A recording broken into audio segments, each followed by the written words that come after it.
Maria Thompson had been a teacher for over 15 years in the small Midwestern town of Brookfield, the kind of place where the high school football team was the heart of Friday nights, and where everyone knew everyone's business or thought. They did. She was the kind of teacher students remembered long after graduation, the one who stayed late to tutor struggling kids, who organized food drives, who slipped granola bars into the hands of teenagers who never had breakfast. She was respected, even loved, which is why, when the police showed up at her classroom one chilly October morning, handcuffing her in front of 30 stunned teenagers, the entire town reeled in shock. What could Maria Thompson have possibly done? What secret had been hiding behind her warm smile and chalk-stained hands? Was she really the pillar of virtue people believed, or had everyone been fooled by a mask? The charge was staggering: manslaughter. According to authorities, Maria had been involved in the death of a local shop owner, a man named Harold Briggs, who ran the hardware store on Main Street. Briggs had been found late one night in his shop, struck down in what police described as a crime of opportunity. And somehow, the trail of suspicion had led to Maria. The evidence, they said, pointed to her. Surveillance footage showed a figure resembling her near the shop that night. A receipt found near the body bore her name, and whispers began to spread about unpaid bills, about quiet arguments Maria had supposedly had with Briggs. Whispers that grew into a chorus once the arrest was made, but nothing added up. Maria insisted she had been home grading papers that night. Her colleagues vouched for her character. Her students cried openly when they saw her name in the headlines. And still, the question hung in the air. What if everyone had been wrong about her? Was the beloved teacher actually capable of violence? Could someone who dedicated her life to children harbor such darkness? Or was she caught in the blind spot of a justice system too eager to close a case?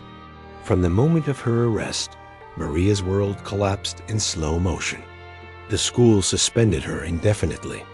Parents whispered in the pickup line, warning their children not to speak her name. Neighbors who once waved from their porches now pulled their blinds shut.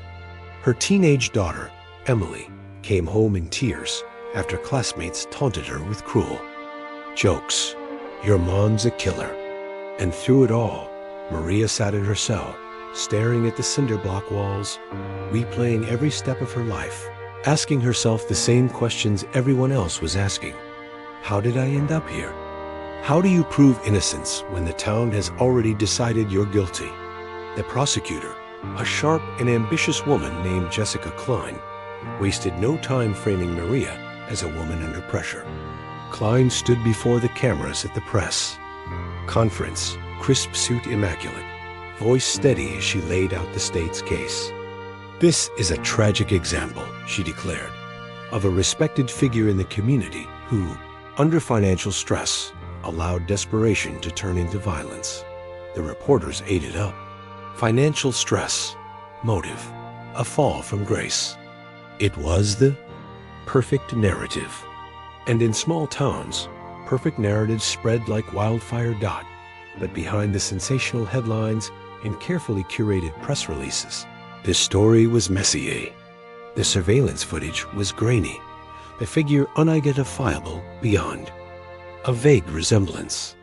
The receipt had been found near the scene, not inside it, and Maria swore she had dropped it days earlier while running errands. And the supposed arguments with Briggs? They were nothing more than a dispute over school fundraiser supplies, something dozens of teachers had dealt with. But nuance rarely sells. Guilt did. Maria's public defender, Alan Green, was overworked and underpaid, juggling a dozen other cases. When he first sat down with her in the county jail, he looked tired before she even spoke. "Maria," he said, flipping through the thin file, "the evidence isn't overwhelming, but it's enough to make a jury raise an eyebrow. And in this county, jurors trust the police more than they trust a defendant." He sighed, tapping. The photo of the surveillance still. They'll look at this and think it's you, even if it's not. That's the reality we're facing. Maria leaned forward, desperation in her voice. Alan, I didn't do this. You have to believe me. He met her eyes for the first time, and though he nodded, his weariness made her wonder if belief would matter when the system wanted a conviction. Meanwhile, whispers about Briggs's own life began to emerge, whispers that painted him not as a saintly victim, but as a man with debts, with enemies, with shadows. Had he crossed the wrong person? Had Maria simply been convenient? The questions piled up, but no one seemed to want the answers. The police had their suspect. The prosecutor had her narrative. And Maria had her shackles. Nights in jail were the worst. Maria lay awake on the thin mattress, the fluorescent light buzzing faintly overhead, replaying the night of Briggs's death over and over. She had been home. She remembered the paper she graded, the cup of tea she set down half drunk, the sound of Emily's music playing faintly upstairs. She remembered every detail because she clung to them as proof. But proof in her memory wasn't. Proof in court. She wondered if the jury would see her as she was, a teacher, a mother, a woman who loved her students and her daughter, or as the picture Klein painted, desperate, dangerous. Guilty. The trial loomed on the horizon, and with it came a storm of questions no one seemed eager to answer. Why had the police zeroed in on her so quickly? Why had evidence so flimsy been treated as ironclad? Why was the town so willing to believe the worst about someone they had known for years? And beneath it all, the most important question: if the justice system could fail someone like Maria, educated, respected, known, what chance did anyone else have? The story of Maria Thompson wasn't just the story of one teacher on trial. It was the story of how fragile trust can be, how quickly a life can unravel, how easily the system can trade truth for convenience. And as the first week in jail bled into the next, Maria understood something chilling. She wasn't just fighting for her freedom. She was fighting for her name, her family, her very existence. And the people around her, the prosecutor, the police, even her neighbors, were ready to erase it all with the stroke of a pen. Maria Thompson learned quickly that the worst part of being accused wasn't the cell door closing or the cold metal bench. It was how fast the world outside decided who you were. By the second morning after her arrest, the school district posted a 2-sentence statement saying she was on administrative leave pending the outcome of a criminal investigation. The PTA group chat leaked screenshots to a local Facebook page, and her daughter Emily texted from a friend's phone because a handful of classmates had started a rumor that Maria had killed Harold Briggs over missing fundraiser money. The rumor wasn't even creative. It just spread because it was easy to repeat. Maria sat across from her public defender, Alan Green, in the cramped attorney room and listened while he explained bail, arraignment, discovery, and a dozen other words that sounded like heavy furniture being moved down a hallway. They set it at 200,000, he said, tapping his pad. We can ask for a reduction next week, but this judge leans prosecution. We have to come with something concrete. Maria stared at his pen, willing it to write down something that would change the air in the room. I was home grading, she said again, the words feeling smaller each time she said them. Emily was upstairs. She can tell you. Alan nodded. She can, but they'll say she's biased. We need corroboration, neighbors, phone records, anything digital. Did you text or email a parent late that night? Did your laptop autosave anything? Maria closed her eyes, trying to rewind. I emailed a student about a makeup quiz around 9:30. I think I posted the rubric for the senior research paper. I don't know the exact time. She realized she was gripping the table and forced her hands open. I didn't go near Briggs's store. Alan wrote, underlining email timestamps twice. Okay, I'm filing a preservation motion for the hardware store video, street cams, the strip mall lot, and the school's exterior cameras. If any of those systems overwrite footage every 7 days, clock's already ticking. Also the cell tower dump for Main and 3rd. If they fight it, that tells us something. He hesitated. The state's theory is financial pressure. They have a receipt with your name on it, found near the scene. Maria shook her head. I dropped a Briggs hardware receipt days earlier in the parking lot. I bought duct tape and poster board for the debate team signs. I told the officer that. Detective Nolan Pierce, Alan said, and the name stuck in the air. He logged the receipt as found adjacent to interior threshold. It's vague on purpose. Maria pressed her lips together. Pierce barely looked at me in the interview. It felt like his mind was already made up. Confirmation bias, Alan muttered. It's the justice system's favorite blind spot. He slid a stapled motion across to her. I'm filing this now.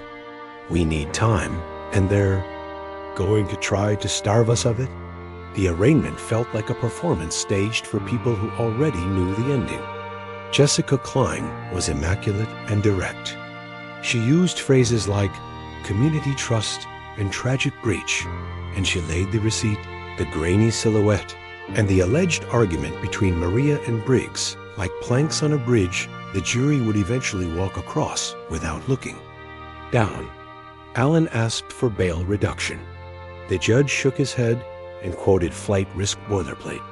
Maria's stomach dropped as deputies guided her out, and she fixed her eyes on a single scuff mark on the floor so she wouldn't cry in front of the cameras. Outside, a young reporter named Ava Morales from the Brookfield Ledger kept her mic. Down as Maria passed, and that small restraint made Maria notice her. Later that afternoon, in an article without a paywall, Ava quoted the superintendent's careful statement, and more importantly, quoted 3 students on the record. Ms. Thompson bought us supplies with her own money. She doesn't even like going downtown at night. This makes no sense. The piece didn't change anything official, but it punctured the wall of certainty that Klein was building, and Maria clung to that pinhole of light. The first discovery packet was thin and infuriating. A single-page summary from Pierce recited, the surveillance still, female figure, approximately 5 feet 5, coat length mid-thigh, carrying tote. The receipt and a call log showing Briggs had dialed the number blocked by privacy restrictions 2 hours before his death. Alan raised his eyebrows. Blocked numbers are usually spam. Sometimes people use them to avoid being recognized. I'll subpoena his phone records directly. The state will stall, but I'll file an order to compel. He flipped to the still. The problem here, the figure looks like any woman wearing a coat. The prosecution only has to say resemblance and show your coat. Maria frowned. My coat is navy with a missing button. The figure's coat, if that blur is a coat, has a belt. Mine doesn't. Can we enlarge it? We can try, but resolution is what it is. Alan circled the bottom corner of the still. Also, look at this timestamp reads 22 hours 31 minutes and 7 seconds. If the clock on that camera is off even 10 minutes, it blows their timeline. We need an affidavit from whoever maintains the shop system. Maria thought of Briggs's back office, the messy desk, the calendar with half-scratched notes. His nephew, Tim, helps with the store on weekends. He mentioned resetting cameras once when we were picking up paint for the prop crew. He works at a cell phone kiosk at the mall. Alan's pen paused, then moved fast. That's the first practical lead you've given me all morning. The second practical lead came from Payne. Emily called that night, voice low from a friend's. Bathroom. Mom, they posted your mugshot under a headline about PTA theft. It has 100 comments. Don't read them, Maria said, forcing calm she didn't feel. How are you? I had debate practice. Then I ate with Abby's family. Mr. Harper asked if we should consider transferring me to Central for the semester. to avoid disruption. I told him no. He looked relieved, and then he looked scared. He said, "Detective, Pierce stopped by school asking to look at your teacher laptop." Maria's throat tightened. "My laptop's district property, but the personal stuff on it, my lesson plans, emails, those matter." "Did anyone from the union say anything?" Miss Colville left a voicemail. Something about representation. She said she can't talk to you directly without permission. Maria felt the helplessness rise and pushed it down because Emily was listening. "Text her that Alan will reach out." "And Em?" "Yeah? I love you more than any of this." A beat. I know. Alan moved fast on the tech angle because it was what he could move fast on. He filed a preservation letter to the district's IT director and copied the union so the request couldn't vanish into a drawer. He went to the strip mall and asked the pizza place 2 doors down from Briggs for their DVR retention policy. A clerk shrugged and pointed to a tinny camera above the register, then to a dusty DVR in a closet that showed a date 3 days behind. Alan took photos of the screen and wrote down the serial. He interviewed a night shift janitor who swore. He saw a man in a camo jacket behind Briggs's shop that night, smoking and cussing into a phone, and he swore he wasn't getting involved. He called Tim at the kiosk and met him on his lunch break, and Tim admitted he had adjusted the shop camera after a power outage like 2 weeks ago, and that he isn't great with DST. Alan almost hugged him in the food court. "Right. A statement," he said, "with dates. Don't guess. Look at your texts with your uncle and write it exactly as it happened." Tim nodded, anxious. "Is Miss Thompson going to be okay?" Alan didn't answer because the truth in that moment would have been cruel. Meanwhile, the narrative machine kept grinding. Klein used the county podium again to say, "The evidence continues to support the charges," and to link Maria's name with financial irregularities without elaboration. The Ledger ran an editorial urging patience. The talk radio show at lunch called it "Another Teacher Gone Bad." Ava, to her credit, kept digging. She stood outside the courthouse and interviewed a quiet man named Earl, who ran the night route for a linen service and had delivered clean rags to Briggs's 2 nights before the murder. "You can see the camera from the back door," he said on camera. "It's pointed wrong half the time because Tim don't tighten the bracket." It was a small thing on a small local clip, but Maria watched it on a jail tablet and felt something in her chest uncoil. Every time a person said a thing out loud that pushed against the official story, it put a hairline fracture in the certainty that threatened to crush her. The first evidentiary hearing arrived like a storm. Alan asked the judge to order a full forensic copy of Briggs's DVR and to allow a defense expert to examine it. Klein objected, citing chain of custody risks and fishing expeditions. Alan explained the misset clock theory and Tim's forthcoming affidavit. Klein rolled her eyes. The judge leaned back, drummed his fingers, and gave a split decision. The state would image the DVR and provide a hash-verified copy to the defense. The defense expert could observe but not touch. It wasn't perfect, but it meant they would at least see the raw video. On the way out of court, Detective Pierce showed Maria his first clean look since the arrest. It wasn't smirk or scowl. It was irritation, the expression of a man whose simple case had grown inconvenient edges. Maria held his eyes because letting him see fear felt like giving him a present dot in the jail that night. The noise of the unit faded into its usual clanks and coughs and soft arguments, and Maria replayed the day on an endless loop. She thought about Pierce's face, about Alan's dry jokes, about the judge's fingers pausing between rulings, about the way Ava's camera had zeroed in on truth without dramatics. She wrote a list on the back of an old commissary form. Ask Alan to pull my phone location history. Ask Ms. Colville for the IT preservation receipt. Ask Tim if the camera angle changed the night of the storm. Ask Abby's mom to write a declaration about Emily being home by 9:15 that night. Ask Mr. Harper if the school's exterior cameras caught my car in the driveway after the football game. It wasn't much, but it was movement, and movement was the only antidote to the paralysis that crept into your bones in a cell dot. The following week brought 3 developments that would shape everything that came after. The first, the DVR image arrived with a hash signature and an engineer's cover letter, and the file revealed that the front camera of Briggs's store ran nearly 17 minutes fast relative to the cashier's terminal, and the back alley camera ran 9 minutes slow relative to both. Tin's affidavit supported a sequence of power cycles, and though Klein scoffed at sloppy small business tech, it planted a concrete discrepancy the jury could hold.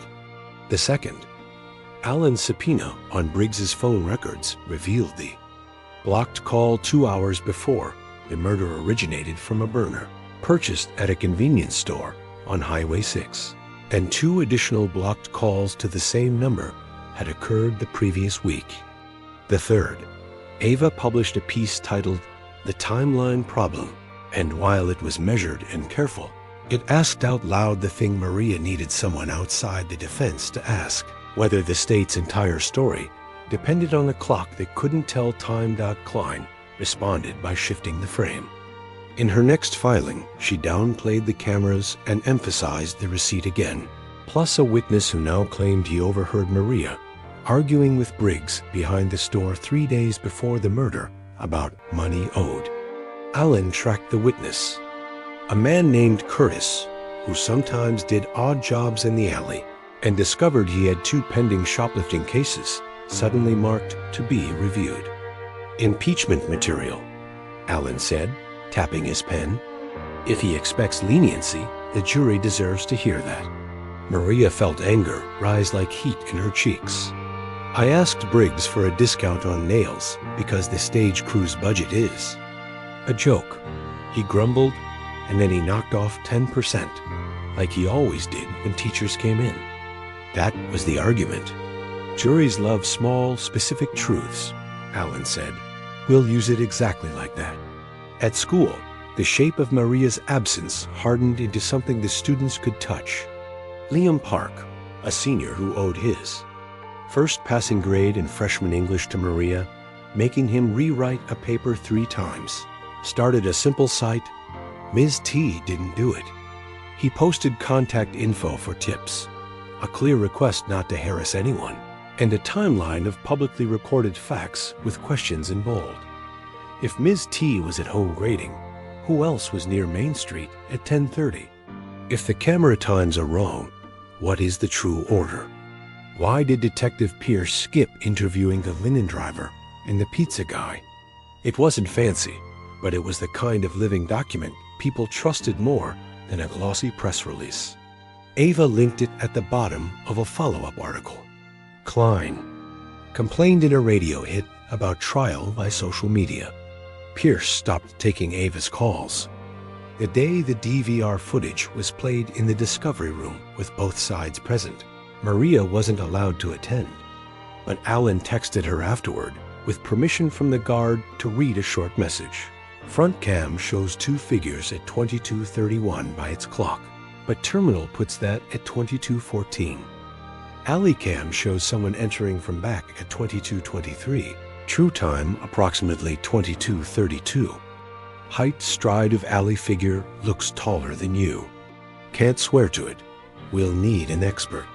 Also, a delivery truck passes at 22:16 true time. Logo, North Fork Produce. I'm subpoenaing their route logs. Maria exhaled until her head felt light. 2 figures. A truck. A window of 9 to 17 minutes where someone could move without being seen on the front cam because the angle was off by a door jamb Tim hadn't retightened. It wasn't exoneration, but it was something you could put in front of 12 people and ask humbly and clearly, "Are you sure?"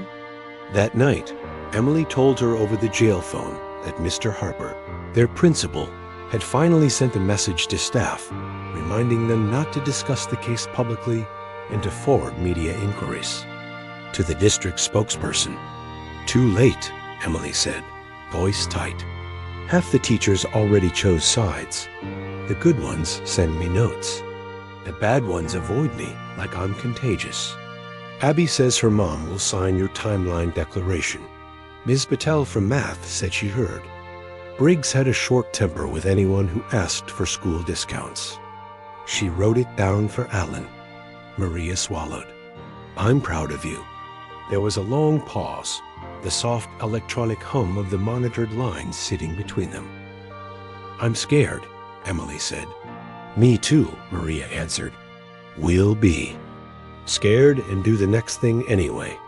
2 days later, Alan forwarded an email that made Maria sit down on the edge of her bunk before reading it twice. The sender used a throwaway address and no name.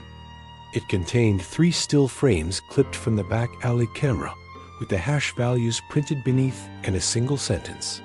"Check the back door at 10:42 by true time. You're missing the second figure."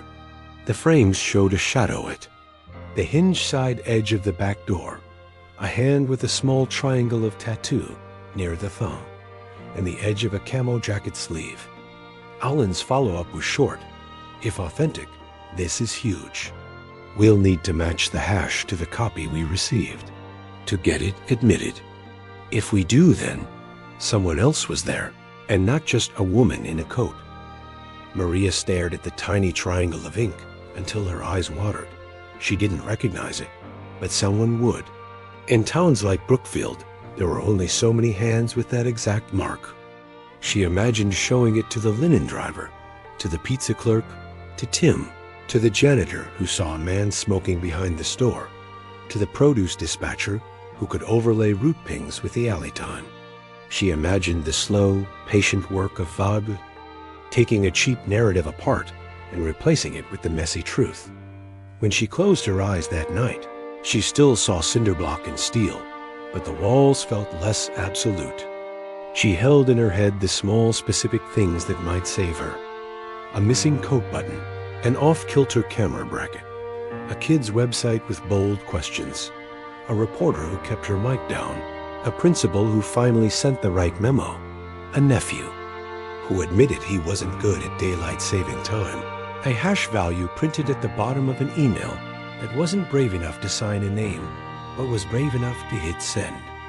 She was still an accused teacher in a county that preferred easy stories over hard ones. Still a mother who couldn't hug her daughter goodnight. Still one person caught inside a system that took mistakes personally and doubled down when challenged. But the blind spot that had swallowed her whole on day one no longer felt like a hole without edges. It felt like a circle she could draw with a pen and label. This is where you haven't looked. This is where the truth is standing just out of frame. This is the door you forgot to open. And if she had to stand in that doorway alone for a while longer, she would. Because sooner or later, doors open when you keep knocking, and people turn their heads when you point at the right thing clearly enough, and jurors who walked in ready. To believe a neat story, learn to sit with a complicated one, especially when a single hand with a small triangle on the thumb shows up in a frame nobody wanted to see until it was too late to pretend it wasn't there. Maria Thompson learned there are 2 kinds of time, the kind the clock keeps and the kind the system keeps. The clock's time is minutes and hours and the gritty buzz of fluorescent lights that never really turn off. A system's time is filings and continuances and "we'll get back to you," which can stretch a week into a season. By the 3rd week after her arrest, she could tell them apart by feel. The clock said it was 2:14 a.m. when she woke to a guard jangling keys outside the pod. The system said it was still early when Alan emailed to say the judge would hear their motion sometime in the next 2 weeks. When she needed to keep from sinking, she listed the things that belonged to clock time Emily's nightly. Call, the clank and slide of the dinner cart, the 5 minutes the sun found the high window in the afternoon, and the things that belonged to system time DVR hashes, subpoenas, affidavits, and a prosecutor who could speak for 8 minutes, and make it sound like 8 days of certainty. She held both lists in her head and tried not to let either one swallow her whole. Alan Green was doing what he said he would do. He'd secured the DVR image, gotten an engineer's letter, and found that the shop's front camera ran fast while the alley camera lagged. He'd taken Tin's affidavit about the power outage and his clumsy daylight-saving fix. He'd sent a preservation letter to the district IT department and snagged Maria's staff laptop for a neutral imaging process. He'd tracked down north, fork produce, and convinced a dispatcher to let him copy the route logs for the night in question. The data showed a truck idled behind the block from 10:12 to 10:18 by its own GPS clock, which they could align against the True Time Allen, built out of the cashier terminal and the engineer's offsets. He hired a lean, soft-spoken video analyst named Priya Shah, who showed up with a Pelican case and a habit of speaking in precise, careful increments. Priya took the hash-verified video and stitched the 3 desynchronized sources front camera, alley camera, and the pizza place's dusty DV are into a composite timeline that made sense to human eyes. "What you see," she told Alan in a conference room where Maria could only imagine herself sitting, "is a sequence that allows 2 people to move through the back door without ever being, captured clearly on the front angle because the bracket is torqued 2 degrees off and the time base is wrong by 17 minutes. Alan asked for plain English. "There's a window where somebody could go in and out, and if you believe the timestamps is printed, you'd think it happened later," she said. "Your theory of a second person is consistent with this." Priya didn't promise more than she could, and Maria loved her for that from afar. Priya also examined the 3 still frames that arrived from the anonymous email, the hand with the triangle near the thumb, a slice of camo sleeve, the smear of a knuckle ring, and she did the one thing Maria didn't know she needed until she heard Alan describe it over the jail phone. She matched the hash values printed on the anonymous stills to the frames that could be generated from the state's copy. "They're not new images," Alan said. "They're derived frames. That means whoever sent them had access to the same data we do or to the original device. Admissibility just got easier. The system's time sometimes delivered something. That felt like a gift." Alan's investigator, a retired county sergeant who walked like his back, still remembered a duty belt, took the stills to the linen driver and the night shift janitor. The driver shook his head. He didn't see hands, only shadows, but the janitor squinted and said, "That little triangle? Looks like Cole's Delta. He used to unload pallets for Briggs when his back was still good. He works out by the scrapyard now. Wears camo like it's a uniform." "Cole who?" the investigator asked. "Riker, or Riker. Spells it with an I think. Got picked up on copper theft 2 summers ago. Ask Curtis, the alley guy. They drink at the same bar." Maria read the memo when Alan slid it across the table on legal mail day and felt something behind her ribs loosen. A name is a kind of oxygen. With a name, you can look up docket sheets. With a name, you can pull probation records and mugshots and see if a triangle near the thumb shows up when a booking officer forgot to ask a guy to turn his hands just so. With a name, you can draw a line on your paper timeline and write, "If not me, then who?" Ava Morales, the reporter from the Ledger, kept being quiet where others shouted. She filed records requests for incident reports at the scrapyard and called 3 bartenders, until one said he wouldn't speak on the record. But yes, Cole drank there, and yes, he flashed a ring and a cheap hand tattoo when he slapped the bar.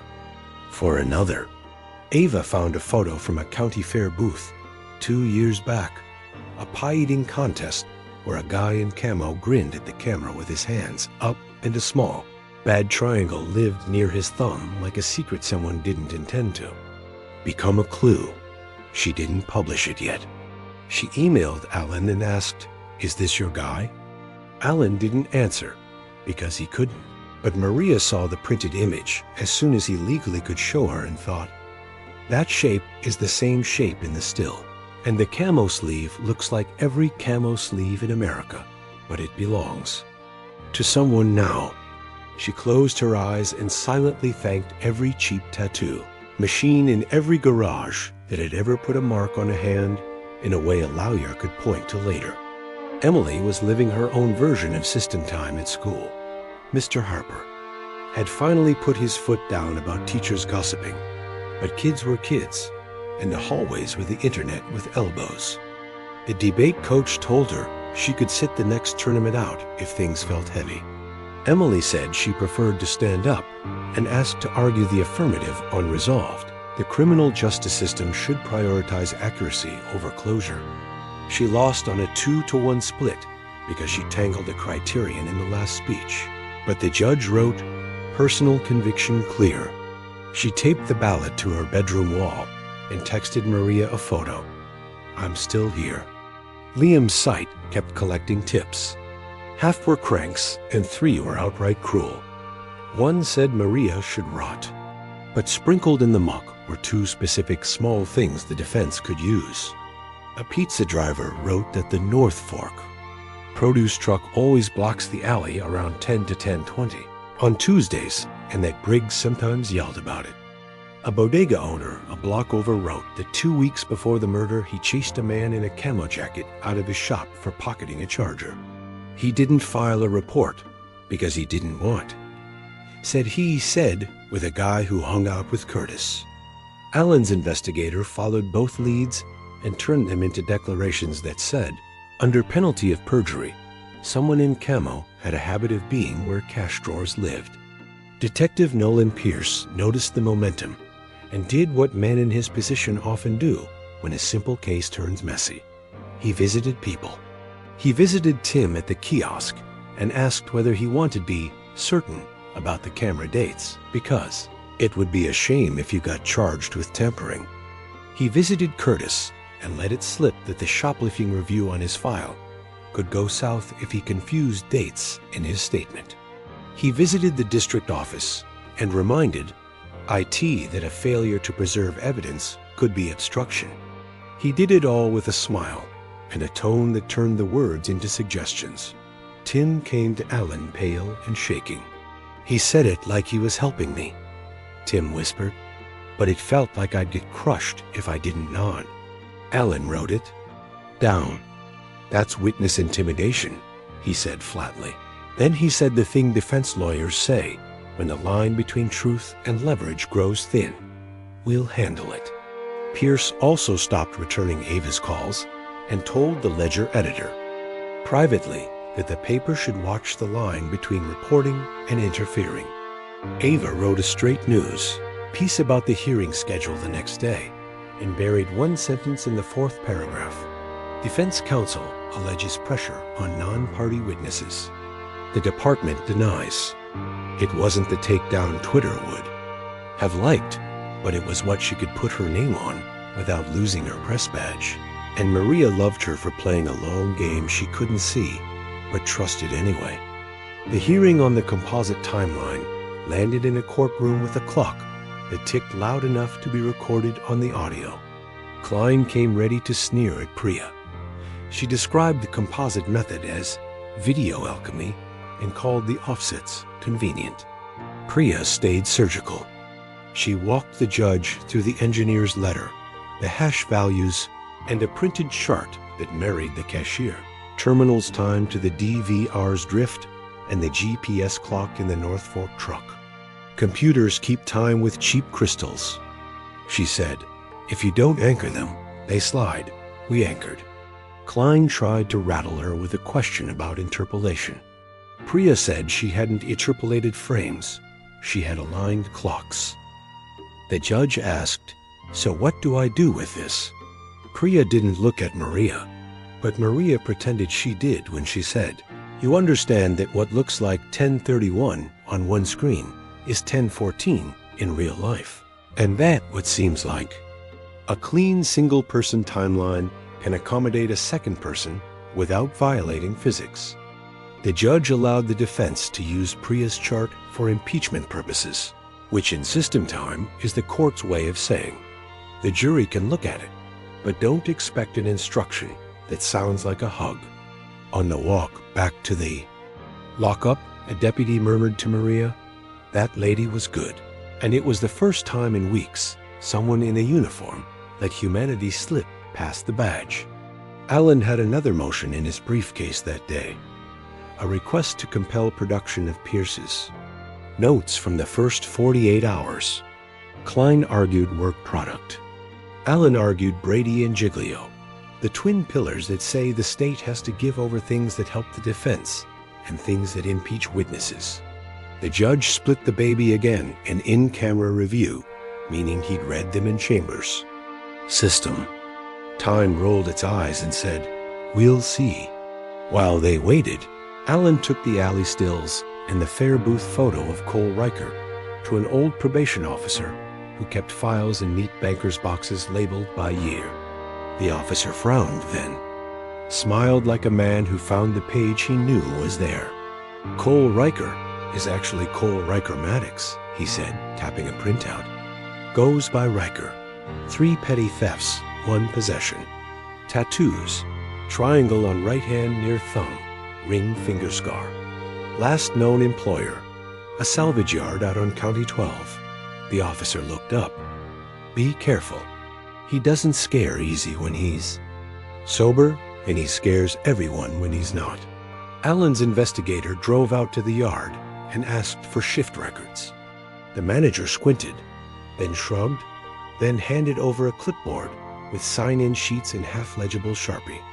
Cole's name had a fat X over Wednesday, the day before the murder, and no show, scribbled on the day of. In the margin, someone had written, "Seen at Briggs? Ask Curtis." The investigator photocopied the page and thought, not for the first time, that criminals sink themselves with pens more often than guns. Maria couldn't touch any of it, but she could feel the shape of it coming together. A misset camera provides space. A truck provides cover. A kid's loose bracket gives a stranger a blind. A hand with a triangle slips through a door. A detective with a fixed story forgets that clocks argue when you line them up. In her cell that night, she wrote the order on a piece of scrap paper as if she were outlining a lesson. First, GPS says truck at 10:12 to 10:18. Second, alley cam. Actually 10:23 when it says 10:14. Third, camo sleeve and triangle at true 10:42. Fourth, front cam misses because bracket off. Fifth, receipt outside threshold days earlier. Sixth, me at home grading with emails at 9:27 and 9:41, and Emily home by 9:15, confirmed by Abby's mom. Seventh, Pierce arrives after or before. He says after. First report says after others. Why? Change? She drew a box around the last line and wrote, in letters she'd use on a whiteboard where she needed quiet kids to listen. Why change? The next morning, System Time handed them a small win with sharp teeth. The judge, after reading Pierce's notes in chambers, ordered 2 pages disclosed. Alan slid them across to Maria with a look that said, "Don't smile until we're alone."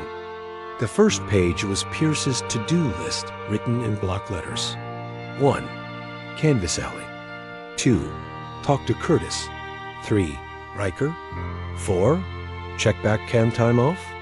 The second was a scribbled line that made Maria's heart bang against her ribs. Front cam off by approximately 15? Ask Tim. Klein argued those were brainstorming, not admissions. The judge cautioned the jury wouldn't see them unless the defense could. Lay foundation that the items weren't just ideas. Maria didn't care. In her hands, it was a receipt for the truth. The detective who told the podium the timeline was clean had written, privately, that the timeline might be dirty. Alan kept moving. He noticed that the burner phone that called Briggs had been purchased at the Highway 6 Quick Go using cash. The store had a dome camera over the counter that recorded to an SD card swapped weekly. By the time he got there, a board assistant manager was sliding the card into a shoebox with 6 others. Alan bought a coffee and asked if he could see last. Months. The manager shrugged and pointed to the back room. The video was potato quality, but Priya watched it frame by frame and saw a man in a camo jacket buy a phone and a scratch-off ticket. And when he signed the debit slip for the scratch-off, not the phone, he used his left hand, and the ring finger scar wasn't on that hand. The triangle wasn't visible under the smear of resolution. It wasn't ID, not by itself, but it was a shape you could sit next to other shapes and say, these belong to some version of the same person moving through the edges of this town. Emily called that night and told her mother about a whisper that moved through the cafeteria. Curtis had been seen talking to Pierce at the back entrance, then leaving with a to-go cup and a tight face. Kids said he looked mad, Emily said. Abby thinks he's going to back out. Maria felt a flash of panic, the way a witness can change a word and turn a whole room. We don't need him to be a hero, Maria said, more to herself. Then to her daughter. We just need him to tell the truth once. I'll be in the back row when you go to court, Emily said, even if I have to skip last period. Don't skip, Maria said, automatic, then softer. But if you do, sit with Ava. The next hearing was the kind where nothing dramatic is supposed to happen, and sometimes does. Klein tried to exclude the composite timeline and Priya altogether. The judge denied in part and took the rest under advisement. Alan called the records clerk to confirm the evidence intake procedures and laid, brick by careful brick, the foundation for asking why the state's timeline was more comfortable than accurate. Then he did the thing that turned the air brittle. He called Curtis. Curtis looked smaller in a suit jacket he'd borrowed from someone with wider shoulders. He answered the soft questions fine. Yes. He often swept the alley. Yes. He sometimes helped Briggs move shipments when the nephew wasn't there. Then Alan asked, do you know a man named Cole Riker? Klein objected relevance. The judge let it in for limited purpose. Curtis swallowed. I know Cole. Did you see him near the back door of Briggs Hardware the night Mr. Briggs was killed? A long pause. Curtis looked at Klein, then at Pierce, then at the floor. I saw someone in a camo jacket, he said. Could have been Cole. Did that person have any distinguishing marks? Another pause. Triangle tattoo? Near the thumb. Klein rose like the floor was hot. Objection, speculation, leading, foundation, she threw them all. The judge sustained on the last one and told Alan to slow down and lay it properly, which he did, like a teacher forced to show his work on the board. When he got back to the question, Curtis said it again, this time cleaner. Triangle, like a little delta. The jurors weren't there. It wasn't trial, but Maria felt a shift she'd felt only a handful of times as a teacher when a quiet kid finally said the sentence that unlocked the assignment for everyone. It wasn't a confession. It wasn't an alibi with a notary's stamp. It was one small, honest thing said out loud under oath. And when you put it next to the other small, honest things, Priya's chart, the GPS, the fair photo, the quick go camera, the clerk's timestamps, you got something larger than the state's neat story could cover. That night, Maria lay on her bunk and stared at the ceiling and counted every small, honest thing she knew by heart now. She pictured them as index cards pinned to a corkboard, the kind she'd use in class when she taught research methods. Claim, evidence, source. She pinned Curtis's words next to the still frame and wrote with an imaginary red pen, corroboration. She pinned the judge's in-camera order next to Pierce's check-back cam time off, note and wrote, knowledge and choice. She pinned Liam's site next to Ava's careful articles and wrote, "Community Memory." She pinned Emily's debate ballot next to the district's preservation receipt and wrote, "We are not alone." She let herself imagine the jury's faces for the first time, not as threats, but as 12 people who could be taught to see two kinds of time and choose the right one. She let herself imagine walking out of doors under a sky that wasn't a rectangle and holding her daughter's face in both hands, while the town recalibrated what it thought it knew. Then she opened her eyes because the clock time was rolling on and system time waited for no one. And she wrote a note to Alan she would slide through the slot in the morning. If you can, get Priya to diagram the alley door hinge geometry. Show how a loose bracket turns a person into a ghost. People understand hinges. Maria had begun to understand that every court date was like stepping onto a stage where she never got to pick her lines. The prosecutor spoke with authority, the judge with finality, and the detectives with polished reports, while she sat silent, shackled at the wrists, cast as a villain in someone else's play. But this week felt different. This week was the preliminary hearing where Klein promised to solidify the case, and Maria knew the word was just theater for the press. Solidify meant doubling down, pressing the jury pool with more of the same, repeating the neat narrative until it became instinct. She sat at the defense table in an ill-fitting gray blazer that smelled faintly of mothballs and listened as Klein addressed the room. "Members of the court, what we have here is not complicated." Klein began, striding across the well like it belonged to her. "We have a woman under stress. We have evidence direct and circumstantial that places her near the scene.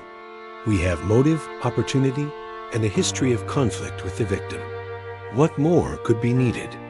She gestured toward the grainy still from the hardware stores. Camera projected onto the wall. The figure was barely a blur, but Klein spoke as if it were crystal clear. "There is Miss Thompson, right there. A mother, yes.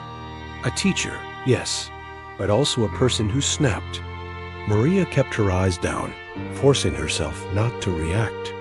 She felt Alan shift beside her, writing quick notes, his pen scratching like a saw against wood. When he stood for cross, he was calm, deliberate. He asked the store's nephew, Tim, about the cameras. He asked when they had last been reset, who had mounted them, whether he had ever noticed them drift. Tim admitted, voice shaking, that yes, he had adjusted them, that yes, sometimes they ran fast or slow. Klein objected to relevance, but the judge allowed it, and the words hung in the air like smoke. Alan didn't push further. He didn't need to. The jurors in waiting had heard it. Then came the shock of the mooning. Klein called Curtis, the alley handyman, to the stand. Maria's stomach twisted.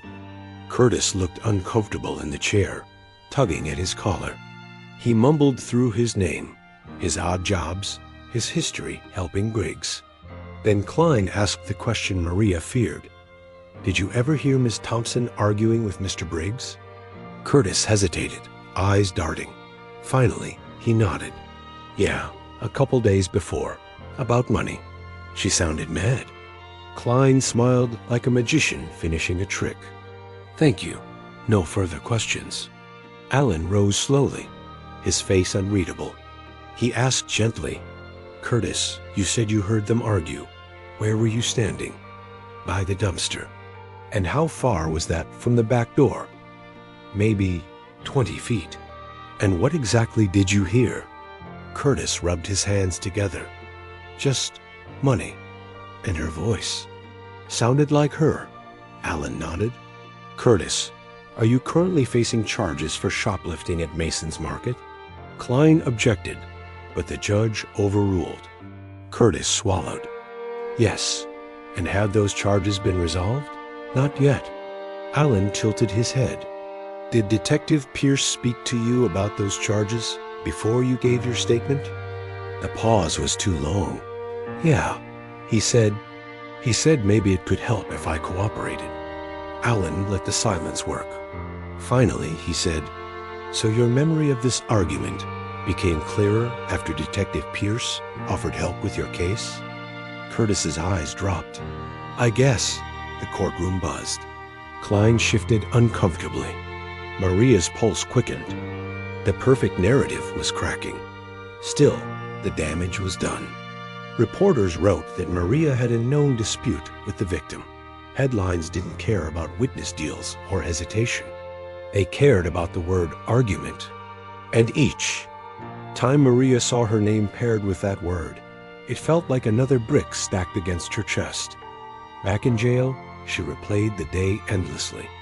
She thought of the jurors' faces, blank but not blind. She thought of Curtis's pause, his confession, that Pierce had dangled leniency. She thought of Klein's certainty, how quickly she bent the truth into something sharp. And she thought of Alan, who told her afterward, "It's not about winning every point, Maria. It's about leaving questions. Questions open doors." But Maria wanted more than doors. She wanted out. She wanted her daughter's arms around her, without plexiglass between them. She wanted the life she had before her name became synonymous with suspicion. She tried to sleep, but the jail never really slept. The clang of metal, the hum of lights, the low mutter of voices, it was all a reminder that she was trapped in someone else's version of her story. Then came the letter, slipped under her cell door, folded twice, no name. The handwriting was jagged, hurried. "Check the back door at 10:42. You're missing someone. Don't trust the report." Maria stared at it for a long time, her heart pounding. Someone out there knew something. Someone was watching. But who? And why risk reaching out? When Alan visited the next morning, she handed him the note. He frowned, turning it over, sniffing the paper. Could be a crank. Could be real. Either way, we verify. He added it to his growing file, his briefcase bulging like a library. We'll cross-check with the DVR frames. If there's a second figure, we'll find them. Maria leaned forward, gripping the table. "Alan, what if someone's trying to help? What if they're afraid of Pierce?" He looked at her with tired eyes. "Then we protect them by being careful. You don't survive this by rushing. You survive by being exact." That night, Maria lay on her bunk, the note folded in her hand, and asked herself the questions she knew the jury would someday ask. Why would a respected teacher kill a man over a receipt? Why would she risk everything for so little? Why do the cameras tell different stories? And why does a detective need to offer deals to make his witness speak? The system's story was neat. Hers was messy. And she prayed that, in the end, the jury would see that truth usually lived in the mess. The courtroom had a smell Maria could never quite describe. Part paper, part coffee, part old wood polish, and every time she sat there in her gray blazer, it reminded her of the way a school auditorium smelled before a performance. Only now, she was not the teacher guiding nervous kids on stage. She was the one trapped under the spotlight. The 5th week of hearings opened with a chill in the air, the kind that seeped into bones and made even the bailiff keep his jacket on. Maria sat at the defense table, fingers clasped tightly, as Alan shuffled through the stack of documents that had grown heavier each day. Klein's strategy was clear: repetition. She replayed the blurry still of the front camera again, as if showing it often enough would sharpen its edges into Maria's face. She repeated Curtis's story of an argument, scrubbing out the parts where he admitted to being pressured. She held up the receipt like it was an artifact of guilt carved in stone. The narrative didn't need new bricks. It needed familiar ones, stacked higher. Maria watched her own life. It boiled down to 3 facts, and wondered how many times something had to be repeated before it stopped being questioned at all. Alan struck back with patience. He asked the records clerk about evidence intake. Again, not because the answers changed, but because the act of repetition worked both ways. He asked Tim to describe once more how the cameras drifted, how he'd adjusted them, how the brackets wobbled. He laid the foundation brick by brick, this time emphasizing Pierce's own notes, where he'd written "check back, cam time off." The judge allowed the pages into the record, limited but visible, and Maria felt the first spark of relief in days. Pierce's words were no longer locked in a private file. They were evidence. Then came Priya Shah, the video analyst. She walked into court with the same calm precision she had carried into Alan's office, setting her Pelican case on the witness stand as if it were an extension of herself. Her voice was steady as she explained the offsets, the misaligned clocks, the GPS anchoring from the produce truck. She didn't oversell. She didn't speculate. She spoke of drift, of seconds stacking into minutes, of hinges and brackets, and geometry. She explained how what appeared to be a single figure in one timeline could coexist with another moving unseen through the alley. Klein tried to dismiss her analysis as technical trickery, but Priya's charts were clear her hash values neat, her logic unshakable. The judge allowed the jury to hear it at trial, and in that moment, Maria wanted to stand and thank her out loud. But the real surprise of the day came not from Priya, but from an unexpected name, Kohlreicher. Alan, methodical as always, introduced. The fair photo Ava had quietly found, showing the man in camo with his hands raised in a pie-eating contest, the small triangle tattoo visible near his thumb.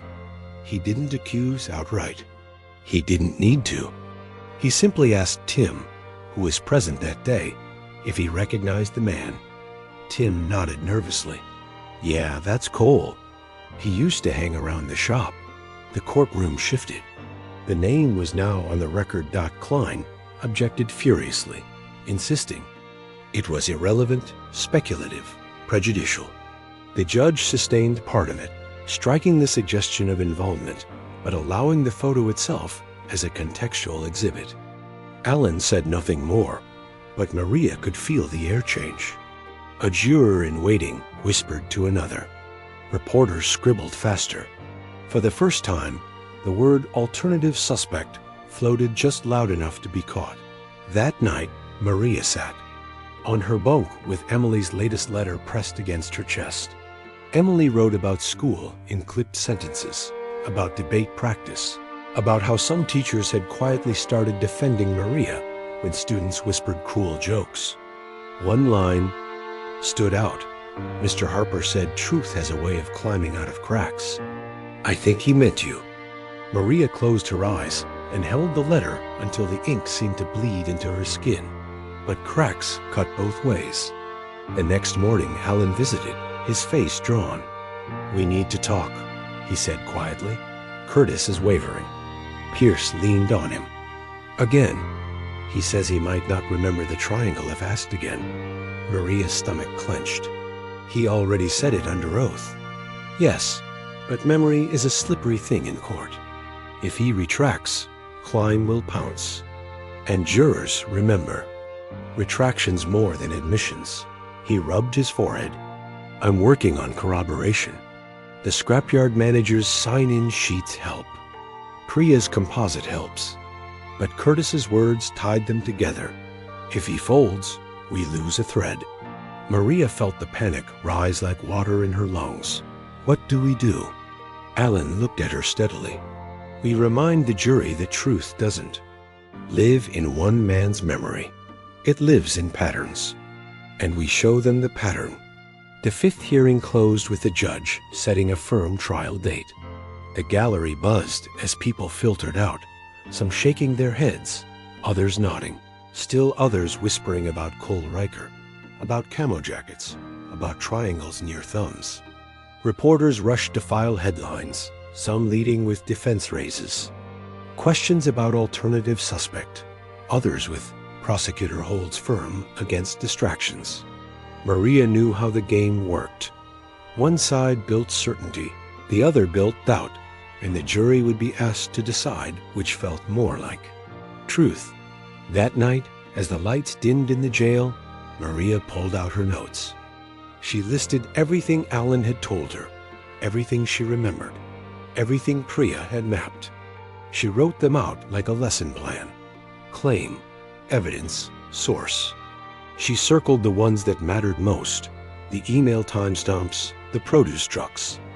GPS, the misaligned cameras, the fair photo, Pierce's notes, Curtis's wavering but recorded testimony. She stared at the paper until her vision blurred, whispering the same question she knew the jury would someday ask. If the state's story is so solid, why do the cracks keep showing? The system's time kept ticking, slow and merciless. But clock. Time was still hers. Each minute she clung to Emily's words, to Alan's steady voice, to Priya's charts. And in the clash between those two kinds of time, Maria found her resolve. She would endure, not because she trusted the system, but because she trusted that truth, no matter how buried, had sharp edges that could cut through lies if you pushed hard enough. Maria had begun to notice how silence could feel louder than noise. In jail, the clang of doors and the chatter of voices became background. But the moments when everything stilled, the seconds after lights out, the instant after a verdict on, emotion those silences pressed against her chest until she could hardly breathe. The 6th week of her ordeal was defined by that kind of silence. A pause before witnesses answered. A pause before headlines shifted. A pause before Alan leaned forward and said, "We may have just found the thread that ties Pierce's whole." Case in knots. The thread began with Ava Morales. The young reporter had been combing through court records when she noticed a small inconsistency. The timestamp on Pierce's initial incident report didn't match the timestamp on the official. Evidence log. The difference was minor, 16 minutes. But Ava knew from Priya's analysis that minutes mattered. She called Alan. Either Pierce wrote his report before the evidence was logged, or the log was backdated. Both raised questions. Alan's jaw tightened. He explained it to Maria the next day. If a detective says he recovered a receipt at 11:05, but the log says it wasn't entered until 11:21, fine, paperwork lag. But if he wrote details about the receipt before it was physically found, that's fabrication. And fabrication, he let the sentence hang. Maria finished it for him. Means everything else can collapse. Meanwhile, Emily was living. Through her own storm at school. Rumors about Cole Riker had started trickling through the hallways after Ava's last article. Some kids whispered that Emily's mom was innocent. Others doubled down on cruelty, accusing her family of planting fake suspects. Emily stayed composed, but at night during their phone calls, Maria could hear the exhaustion in her daughter's voice. "Mom, I'm fine," she insisted. "Debate practice helps. Mr. Harper told me to channel the noise into something constructive. He said trials are won not by who shouts loudest, but by who explains clearest. He sounded like you." Maria swallowed hard, blinking back tears. "He's right, and so are you." Alan, for his part, decided it was time to move from defense to offense. He subpoenaed Riker's probation records and called the scrapyard manager as a witness. The manager confirmed Riker hadn't shown up on the day of Briggs's death and admitted someone scribbled "seen at Briggs" in the margins of his sign-in sheet. Klein fought to exclude it as hearsay, but Alan argued it was a business record, not idle gossip. The judge allowed it. Maria could almost see the puzzle pieces. Aligning, a picture that no longer had her at the center. Still, Pierce pushed back. He visited Curtis again, this time not with veiled threats, but with promises. "Help me close this case," he told the handyman, "and the DA will remember your cooperation." Curtis showed up in Alan's office the next day, sweating, confessing that he didn't know what to do. "He makes it sound like I'll sink if I don't side with him. But I already said when I saw the triangle, the jacket. If I change it now, I'm the liar." Alan put a hand on his shoulder. The truth doesn't change, Curtis. You just have to keep saying it. Maria heard the story later and felt a surge of gratitude, tempered by fear.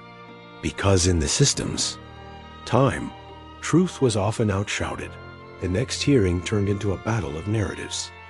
Klein unveiled a new witness, a cashier from a convenience store, who claimed she saw Maria near Briggs's shop the night of the murder. Under direct, the cashier spoke confidently. I remember her coat, dark, maybe navy. She bought gum, left. Quick. Klein beamed as if she delivered the nail in the coffin. But Alan's cross-examination shifted everything. Ma'am, he began, how many customers do you see on a weeknight? Dozens. How long do you look at each one? A few seconds. Alan flipped a page. Are you aware the store's camera system places that transaction at 9:42, not 10:30? The cashier faltered.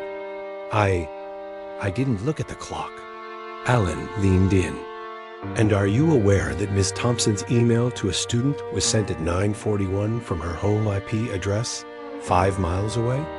The courtroom murmured. Klein objected, but the judge allowed the impeachment. Maria exhaled slowly, realizing the so-called nail was bent beyond use. Outside the courthouse, cameras waited. Klein gave another polished statement about red herrings and defense theatrics.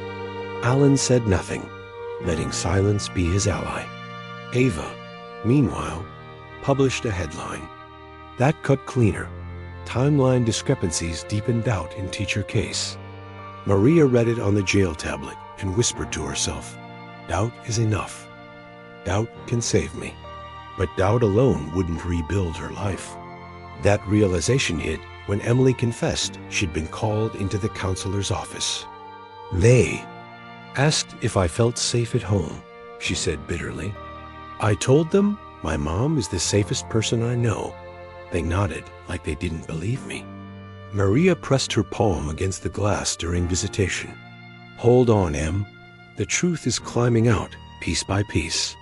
You just have to hold on a little longer. Alan brought Priya back to refine her analysis. She produced a 3D model of Briggs's shop and alley, overlaying the camera angles, GPS data, and eyewitness accounts. The model showed clearly how someone could slip through the blind spot while Maria was at home grading papers. Jurors understand pictures, Priya explained. This isn't theory. This is geometry. Alan smiled for the first time in weeks. We'll put it in front of them and ask the only question that matters. Are you sure? Then a bombshell arrived. Ava received an anonymous envelope containing a copy of Pierce's handwritten note. Riker, check back Cam. It matched the one the judge had reviewed in chambers. Whoever sent it wanted to ensure it couldn't be buried. Ava called Alan, who confirmed it was authentic. Maria read about it days later, her heart hammering. Someone inside the system was leaking. Someone wanted the truth out. But who? That night Maria lay awake, replaying everything. The misaligned cameras, the bent testimony, the receipt found days old, the whisper of a second figure, the triangle tattoo, the anonymous note, the silent witnesses who were starting to speak. Each detail felt like a stone. Alone, they were heavy, but together, they built a path she might walk out on. She whispered to herself, one more hearing, one more motion, one more day closer. And yet the silence remained. The silence before a witness answered, before a judge ruled, before a headline hit the paper. Maria hated that silence, but she also began to understand its power. In silence, people thought. In silence, doubt grew. And maybe, just maybe, in silence, the truth had space to breathe. Maria had learned to measure her days, not in meals or phone calls, but in motions filed, exhibits admitted, witnesses shaken. Each hearing was another rung on a ladder she couldn't see the top of, and she climbed it with shaking hands, praying.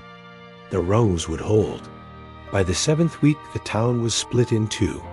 Those who whispered she was guilty, and those who whispered maybe she wasn't. The middle ground had evaporated. Everyone had chosen a side, even if they swore they hadn't. Alan arrived at the jail one morning carrying a new stack of papers, his face set in that tired, determined way Maria had come to recognize. "Pierce is cracking," he said without preamble. "We've got a problem and an opportunity." He slid the papers across the table. They were affidavits, one from Tim, one from the scrapyard manager, and one, surprisingly, from Curtis. Curtis had written that Detective Pierce suggested what words to use in his testimony. He said if I told the story about the argument, things would go easier for me. Curtis wrote, his shaky penmanship underscoring the weight of his confession. Alan tapped the page. "This is witness tampering, Maria. If we can prove it, Pierce's credibility collapses." Maria stared at the affidavits, her chest tight. But will Curtis hold up under pressure? He's fragile. He's scared. Alan nodded grimly. Scared or not, he's on paper now. Klein will rip him apart, but his words will exist. And words, on record, don't vanish. The hearing that week became a turning point. Alan stood before the judge and argued forcefully for disclosure of Pierce's communications with witnesses. Klein fought back, calling it a smear campaign, accusing the defense of trying to distract from Maria's supposed guilt. But Alan didn't waver. He held up the affidavits and said, "This is not distraction. This is the integrity of the case. If the lead detective is shaping testimony, the jury deserves to know." The judge, visibly unsettled, agreed to review Pierce's communications in camera. For Maria, it felt like the first crack in a wall that had loomed unbreakable. Outside the courthouse, the narrative shifted. Ava reported the affidavits with careful neutrality, but made the implications clear. Defense suggests detective influenced witnesses. The local talk radio fumed about dirty cops, while Facebook groups exploded with arguments. For the first time since her arrest, Maria wasn't the only name under fire. Pierce's was too. She read the headlines on the jail tablet and felt something unfamiliar in her chest. Not hope exactly, but momentum. Still, the cost was heavy. Emily was paying it most of all. One night she broke down on the phone. "Mom, they keep saying you'll lose. That it doesn't matter what evidence Alan finds, the jury already hates you. I can't shut them out anymore." Maria closed her eyes, forcing steadiness into her voice. Listen to me. Trials aren't about noise. They're about moments. One moment of truth can undo 1,000 lies. You've seen it yourself. Hold on for me. Emily sniffled. "I'll try." And Maria whispered, "That's all I ask." Alan's investigator, meanwhile, kept pulling at threads. He tracked down the bodega owner who chased a man in camo weeks before the murder. This time, under oath, the owner admitted he'd recognized the triangle tattoo, but hadn't thought it mattered. He signed a declaration, adding another stone to the path. Alan also secured Priya's 3D model as a demonstrative exhibit for trial. The judge allowed it, despite Klein's protests, ruling that jurors benefit from clarity. Maria almost smiled when she heard that phrase. Clarity was all she wanted, but Klein was not retreating. She doubled down with a new narrative, desperation. At a press conference, she declared, "The defense is weaving conspiracy theories because the facts point one way. Miss Thompson had motive, she had opportunity, and she had means. No amount of smoke and mirrors will change that." Maria watched. The clip in the jail common room, bile rising in her throat. Smoke and mirrors. That was how Klein described her life. Her students, her daughter's tears. She wanted to scream at the screen, but instead she scribbled notes to Alan. Ask about Briggs's debts. Ask about blocked calls. Ask about Riker's record. The next hearing was supposed to be procedural, but it exploded into chaos. Alan called the linen service driver, who testified about seeing a man in a camo jacket behind the shop. Klein objected, called it unreliable. Then Alan asked the driver, "Did that man appear shorter or taller than Miss Thompson?" The driver replied, without hesitation, taller. By a good bit, the courtroom rippled with noise. Klein slammed her hand on the table, but the words were out. Maria felt her pulse racing. For the first time, someone had drawn a direct contrast between her and the shadow in the alley. That night in her cell, Maria lay awake, heart pounding. She replayed the driver's words over and over, taller. By a good bit, it was simple. It was clear. It was the kind of detail jurors remembered. She whispered it aloud like a mantra until exhaustion finally pulled her under. Days later, another bombshell arrived. Ava published a piece citing leaked internal emails showing that Pierce had flagged Riker as a possible suspect in the first 48 hours, then inexplicably dropped the lead. The emails included a line where Pierce wrote, "Better to keep focused narrow community, won't tolerate uncertainty." Maria read that sentence 3 times, her hands shaking. He hadn't just overlooked Riker. He had deliberately ignored him to preserve a clean story. Alan confirmed the authenticity and filed a motion to admit the emails. Klein fought tooth and nail, but the judge agreed they could be used for impeachment. The tide was shifting. Reporters began writing less about Maria's supposed motive and more about the cracks in the state's case. National outlets even picked up the story, framing it as a small-town trial with big implications about justice and bias. Maria felt the ground moving beneath her feet. For the first time, she wondered if freedom wasn't just a dream, but a real horizon. But victory was not guaranteed. Alan reminded her constantly, "Doubt is enough, Maria, but doubt has to be nurtured. One wrong turn, and they'll slam the door shut again." She nodded, absorbing the weight of it. Each detail mattered. Each truth had to be spoken clearly. Calmly, relentlessly. As the week closed, Maria sat in her cell and wrote another lesson plan on scrap paper. She titled it, "The Anatomy of Doubt."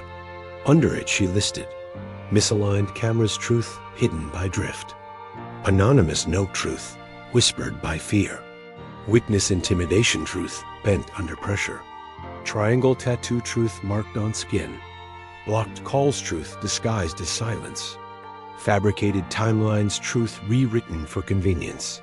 She stared at the list and whispered, "The jury just has to see it."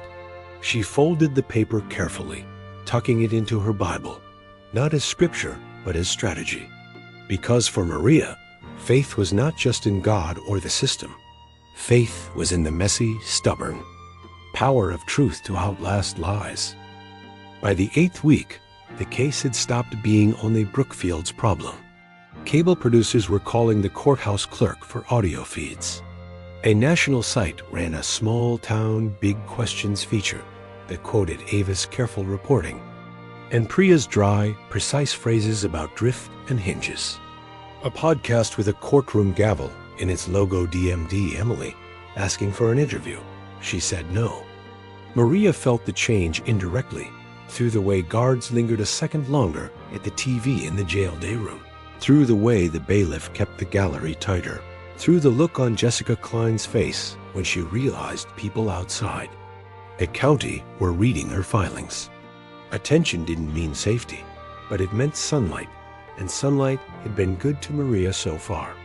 Alan arrived for the Monday attorney visit with 2 coffee stains on his tie and a stack of motions clipped in colored tabs. "We're pushing 3 fronts," he said, sliding paper across. "Compel testing on biological material the state ignored. Get the burner phone purchase and cell site data admitted. And force disclosure of Pierce's communications with witnesses and the DA's office after the affidavits. Klein will call it a fishing expedition. We'll call it the oxygen of the 6th Amendment." He added more gently, and be ready for a plea offer. Maria blinked. A plea? When cases wobble, prosecutors sometimes offer something that lets them save face, and you technically admit to something less. He waited, then said it out loud. Time served on negligent homicide. You walk in a week. The room tilted. For a second, Maria saw not Cinderblock, but her kitchen.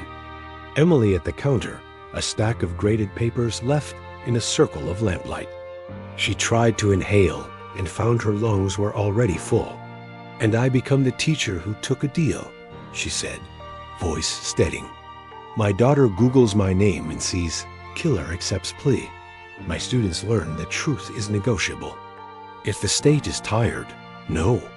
Alan studied her face, then nodded once. I'll tell them to keep their paper. The hearing on testing biological evidence was drier than TV shows promised, and twice as important. Alan asked the court to authorize independent DNA analysis on the fingernail scrapings the coroner collected and parked in a refrigerated drawer because Pierce had told the lab probative value minimal. He also asked for touch DNA swabs. On the back door push plate and the duct tape roll Briggs kept under the counter, the one Timms had always left sticky smudges on whoever used it. Klein called it defense theatrics and reminded the judge there was no evidence anyone but Maria had proximity.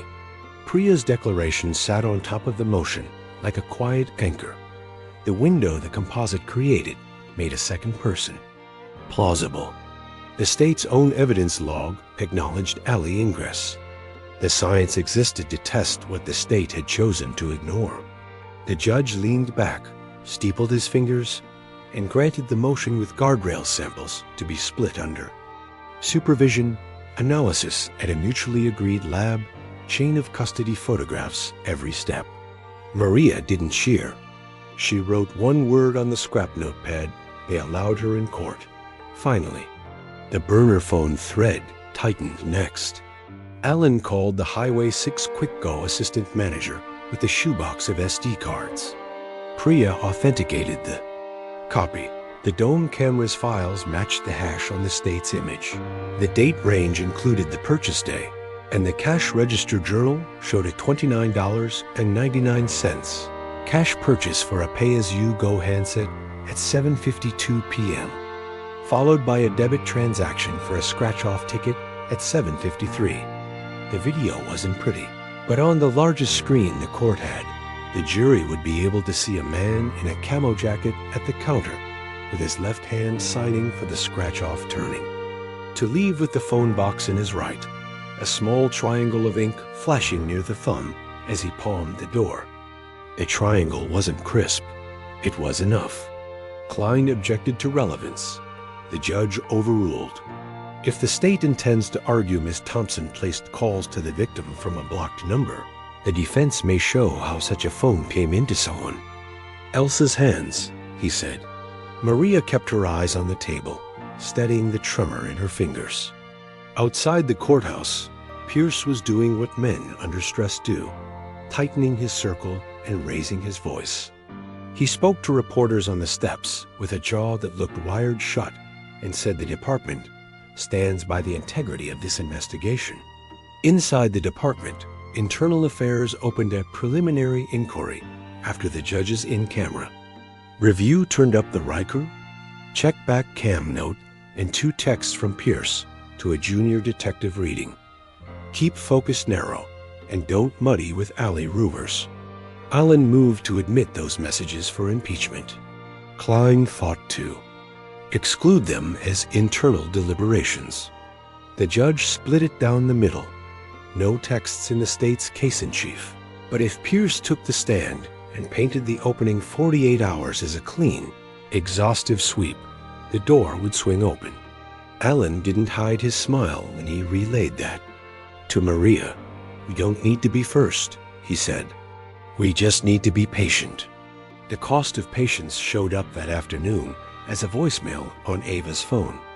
The caller used a muffled app and a bad accent and warned her to stop helping the criminal or else. Ava forwarded it to Alan. wrote a one-sentence email to her editor, documenting for the file, not publishing, and kept working. She told Maria later, during a brief hallway encounter outside a hearing, "I don't publish threats, I publish facts."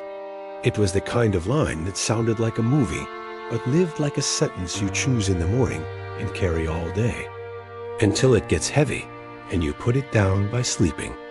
The independent lab scheduled the DNA pickup for Friday. Chain of custody photos showed the fingernail scraping sealed since intake, labeled, initialed. The duct tape and the push plate swabs went into new kits with new seals. Maria didn't let herself imagine results. She had learned not to fantasize about clean answers. Meanwhile, Alan pushed the cell site piece. He hired a quiet man with a mapmaker's patience who once did geolocation for a carrier. The expert took the call detail records pulled by subpoena on Briggs's phone and the burner and overlaid them on a sector map of the 4 nearest towers. It wasn't exact radio, never is, but it was clear enough to tell the story. The burner pinged a sector that covered the scrapyard at 7:50. The quick go at 7:52, a path down Highway 6, and the sector on the east side of Maine. By 10:12 to 10:18, the produce trucks idle, and a handoff to the alley-facing sector between 10:20 and 10:35, the very window Priya's composite had carved open before, going dark at 10:46. Maria read the summary twice, breathed out once, and wrote "Maps are stories" next to "Hinges are stories" on her running list of how to teach 12 strangers. A truth that hadn't been wanted when the case started. Klein called the cell site analysis voodoo and moved to preclude it. The judge allowed it with a limiting instruction that would tell jurors radio shows general areas, not GPS dots. That was fine. Maria didn't need a pin in a map. She needed a path through a night that the state insisted was a straight line. The week handed out small mercies and small knives. A bartender signed a declaration that he'd known Riker for years, and that the triangle tattoo was his thing, that he bragged it meant change, though he couldn't say change from what. The bodega owner agreed to testify, and when Alan asked gently why he hadn't reported the theft, said, "I'm tired of calling cops for men cops already know, and nothing changes except they hate my store more." Curtis, Fragile Curtis, came back to court in a clean shirt and under oath again said, "I told the truth the first time and I'm telling it now." Klein tried to catch him in contradictions. He didn't look at her. He looked at the judge and said, "I heard a voice say, 'You owe me,' and I saw a hand with a triangle, and I didn't see Miss Thompson. Those 5 words I didn't see." Miss Thompson landed like gravel in a stream, redirecting the current an inch at a time.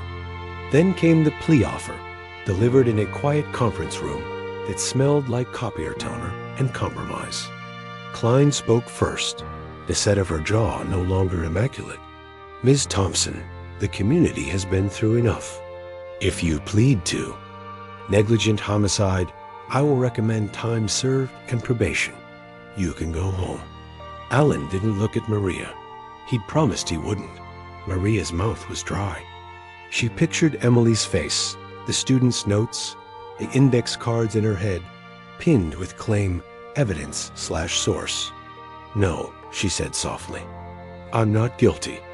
Klein's eyes hardened in a way that told Maria the offer had never been about mercy. "Then we try it," she said, and left the room like a door closing. The lab called with preliminary findings on a Tuesday, when the sky over the jail was a blistered blue. Alan came in 2 hours later, too composed to be nothing and too careful to be everything. "2 results," he said, sliding a copy across. "Fingernail scrapings show a male partial profile sufficient for comparison, not a match to you. We don't have Riker's reference yet. I've moved to compel." The push plate swab came back as mixed DNA with a major contributor male, also not you.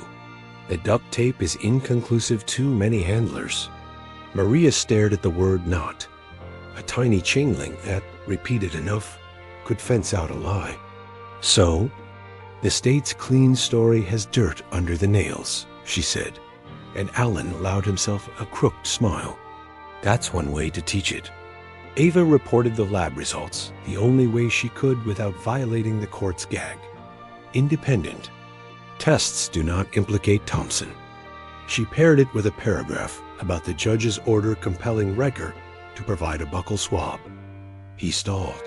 His public defender filed something about unreasonable intrusion.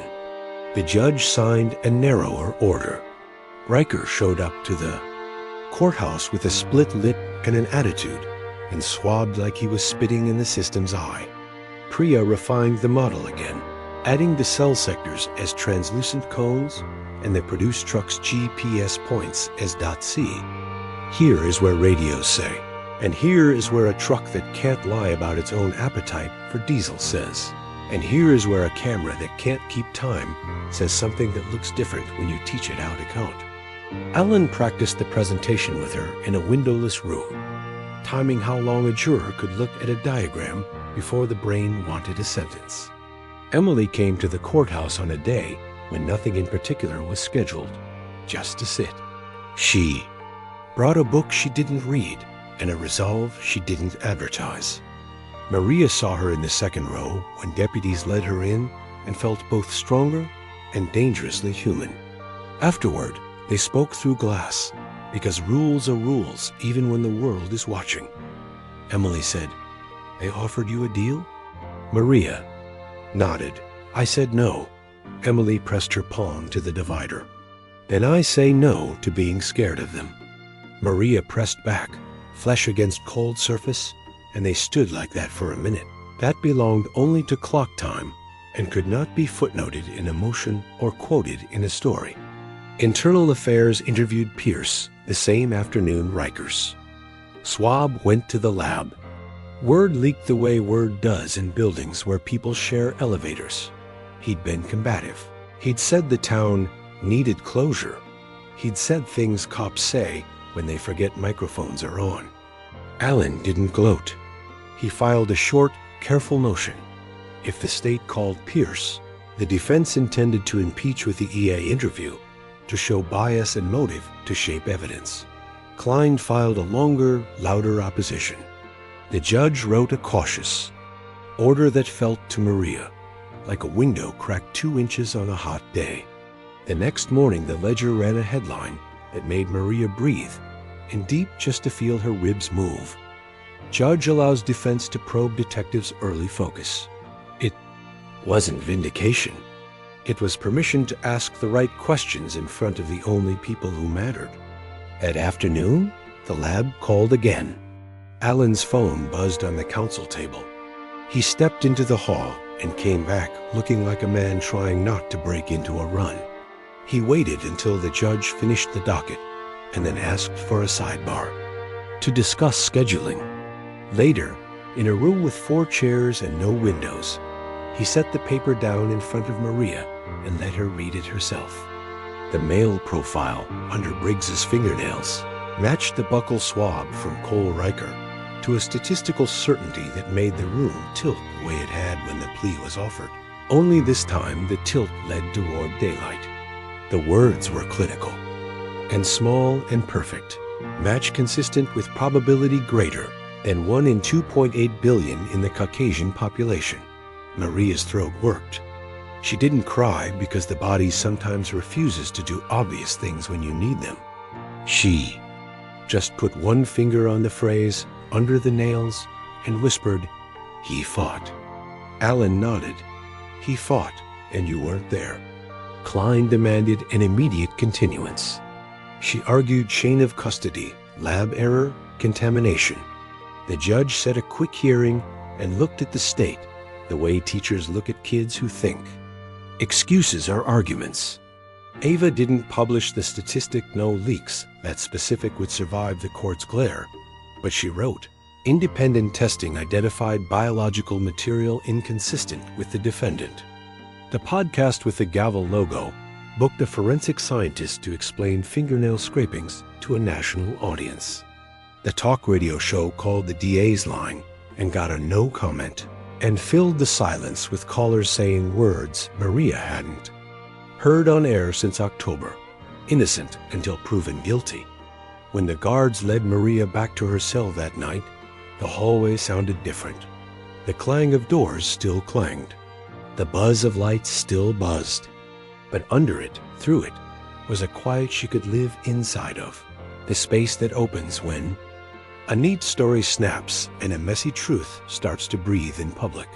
She lay on the thin mattress, placed her hand over the center of her chest, and counted the small, precise things that had led to this moment. A kid who didn't tighten a bracket. A truck that sat still long enough to make a dot on a map. A reporter who kept her mic low and her FOI is high. A janitor who stared at a bad tattoo long enough to remember its shape. A bartender tired of hearing a lie over ice. A daughter who argued clarity over closure. An analyst who lined up clocks. A lawyer who said no to the easy exit. She let herself imagine, for the first time without guilt, a door opening not as metaphor, but as metal moving on hinges, and her walking through it into air that didn't smell like bleach and old coffee, and her saying to Emily, "We are going home," and meaning a place where the mail still piles up on the entry table and a stack of ungraded essays can sit under a lamp without being evidence. Then she opened her eyes, because there were still 2 episodes left in the system's time motions. To argue, a jury to teach, a last-ditch narrative to deflate and hope, she'd learned, works best when it puts on shoes. The 9th week of Maria Thompson's trial wasn't supposed to feel like a finale, but everything in the courthouse carried the hum of an approaching storm. The gallery was packed with townspeople, reporters, and curious faces from outside who had never set foot in Brookfield before, but wanted to watch the spectacle of a small-town case turning inside out. Maria sat at the defense table, her posture rigid, her hands folded so tightly her knuckles ached. She had rehearsed the mantra Alan gave her. Calm is credibility, silence is strategy, truth is patience. But inside, her heart was a drum. The prosecution still clung to its version of events. Klein stood before the court with practiced certainty, repeating her 3 pillars. Maria had argued with Briggs about money. Maria was seen on camera near the shop. Maria had motive to silence a man threatening, to expose her, but each pillar now trembled. The argument testimony had been exposed as pressured by Pierce.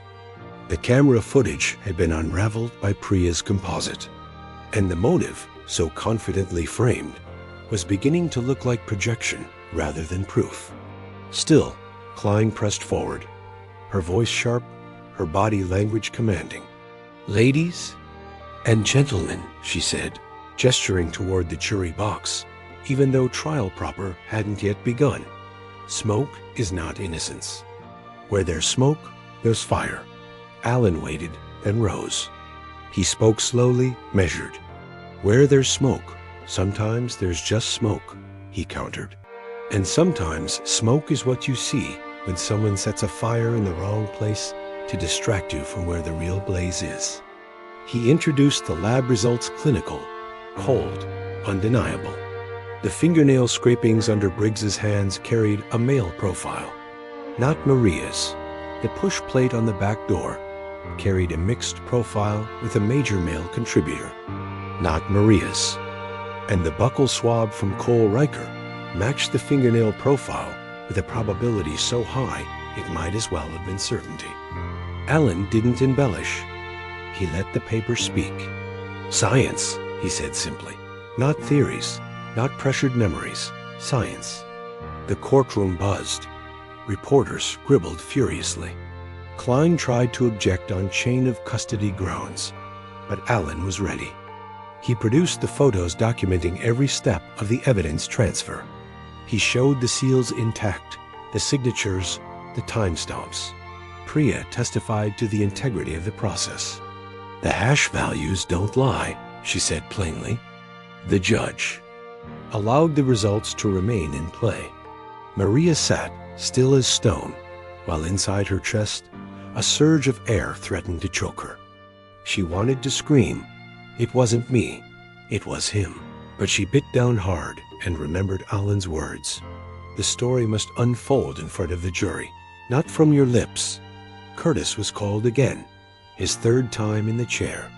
This time he looked steadier. He told the same story.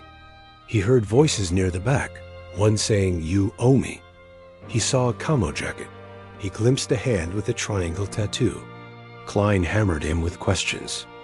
Hadn't he been offered leniency? Yes, didn't that mean he had reason to please the defense? No, he said, it meant he had reason to tell the truth now, before he drowned in lies. The jury scribbled notes. Maria studied their faces, memorizing the furrowed brows, the darting eyes, the ones who leaned forward. She thought, they're listening. Then came Pierce. The detective had no choice but to take the stand. He walked with forced confidence, but his jaw was tight. Klein asked him to describe his investigation. He painted the neat picture. Maria was the obvious suspect, the cameras aligned, the timeline clean. But Alan's cross-examination turned the neat picture into a watercolor bleeding at the edges. "Detective Pierce," Alan began softly, "did you note in your early report, Riker? Check back cam?" Pierce shifted. That was a brainstorming note. Alan held up the page. "But you didn't pursue Riker, did you?" "No, because the evidence didn't support it." Alan's voice sharpened. "Or because you wrote to your subordinate, keep focus narrow. Don't muddy with alley rumors?" Klein objected, but the judge allowed it for impeachment. Alan pressed. "Detective, isn't it true that you ignored leads that pointed away from Miss Thompson? That you leaned on witnesses to remember things they hadn't noticed until you suggested them? That your notes prove you knew about discrepancies you told this court didn't exist?" Pierce's jaw clenched. "No." Alan let silence hang for a beat, then calmly placed the DNA result sheet on the podium. "And yet, under the victim's nails, where he scratched his attacker, whose DNA do we find? Not Maria Thompson's. Cole Riker's." The room erupted. Klein shouted objections. The judge pounded for order. Reporters typed like their keyboards were on fire. Maria's vision blurred. She heard Alan's voice, as if from a tunnel. "So when you told this court, your case was clean, detective, you left out the dirt that was staring at you from the first 48 hours. Pierce looked cornered, defensive, angry. And Maria thought, this is what truth looks like when it finally claws its way into daylight. That night, back in jail, Maria lay awake, staring at the ceiling. Emily's call had been filled with hope. For the first time, "Mom, they said it on the news your DNA wasn't there. They said someone else's was. People at school are starting to believe me." Maria closed her eyes, savoring the sound of her daughter's relief. But she also knew the fight wasn't over. Klein would find new angles, new ways to sow doubt, new words to paint Riker as a distraction. The system never surrendered easily. Still, Maria let herself imagine standing outside the courthouse, free, the sun warm on her face. She let herself believe, for the first time without guilt, that the story might end in truth. Alan visited the next morning. His face was cautious, but his voice carried a weight of possibility. "We're close, Maria, very close. But remember, juries are unpredictable. We have to hold steady through the end. No outbursts, no gloating, just clarity." She nodded. "Clarity," she repeated. It became her word, her armor. The tone was shifting. The ledger ran a headline. "DNA evidence raises new questions." The national outlet wrote, "Teacher's trial shaken by forensic twist." Talk radio callers debated corruption, truth, redemption. Some still called her guilty. But for the first time, others called her innocent. Maria sat on her bunk that night, clutching Emily's latest letter, and whispered to herself, "We are almost there. One more step." The final week of the trial began with a tension so thick, Maria thought it might crush her lungs. The courthouse felt smaller, the air heavier. Reporters filled every bench, their cameras waiting for the verdict that would either exonerate or condemn. Maria walked in wearing the same gray blazer she had worn for weeks, her shoulders square, her hands trembling only slightly in her lap. She didn't let the tremor reach her face. Emily sat in the gallery, her posture mirroring her mother's, eyes fixed on the defense table. Alan leaned over before proceedings began. "This is the endgame," he whispered. "The jury doesn't need to love you. They just need to doubt her story." He meant Klein's, the story of a desperate teacher turned killer. Klein delivered her closing first. She spoke with passion, her voice rising and falling like a conductor's baton. She reminded jurors of the argument, of the receipt, of the blurry silhouette that could be Maria. She framed the defense's case as smoke screens, distractions, confusion. "Ladies and gentlemen," she said, "justice is not about being dazzled by charts or confused by scientists. Justice is about common sense. And common sense tells you that when a respected teacher finds herself drowning in debt, when she clashes with a man who stands in her way, and when she is seen near his shop on the night of his death, the simplest explanation is the truth. She did it." She ended with a flourish, looking each juror in the eye. "Do not let theatrics blind you. Deliver justice for Harold Briggs." Alan stood slowly for his closing. He didn't pace. He didn't raise his voice. He simply placed his hands on the podium and spoke with the calm authority of a man teaching a class. Justice is not about choosing the simplest explanation because it feels neat. Justice is about evidence, about facts, about truth, even when it is messy. The state has asked you to believe a story with cracks so wide you can see daylight through them. They have asked you to ignore science. They have asked you to ignore witnesses who told you what they saw and what they didn't see. They have asked you to ignore DNA under the victim's nails. That points not to Maria Thompson, but to another man, a man they chose not to pursue. He lifted the lab report for emphasis. "You cannot scratch your own killer. Harold Briggs scratched someone, and that someone was not Maria Thompson." He paused, letting silence fill the room. "They ask you to believe she risked everything, her career, her daughter, her life, for a fight over fundraiser supplies. Does that make sense? Or does it sound like a narrative stitched together to close a file quickly?" Detective Pierce admitted he wrote Riker, "Check back Cam." He admitted he told his officers to keep focus narrow. Why? Because uncertainty is uncomfortable. But uncertainty is not guilt. Doubt is not guilt. And in our system, guilt must be proven beyond that doubt. He looked at each juror in turn, his voice soft but firm. "You don't have to love Maria. You don't have to believe she is perfect. You only have to see the cracks in the story told to you and understand that where there are cracks, there is doubt. And when there is doubt, the law says one thing only, not guilty." The jury deliberated for 2 days.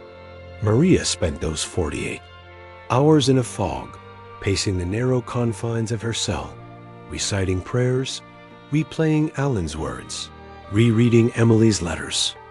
She imagined both outcomes, walking free or never walking free again. Time lost all meaning. Every buzz of the intercom made her flinch. On the second afternoon, the guard came. Verdicts in. The courtroom was electric. The judge asked the jury foreperson if they had reached a verdict. The foreperson, a middle-aged woman with kind eyes, stood and read the words aloud. "On the charge of manslaughter, we the jury find the defendant, Maria Thompson, Not guilty.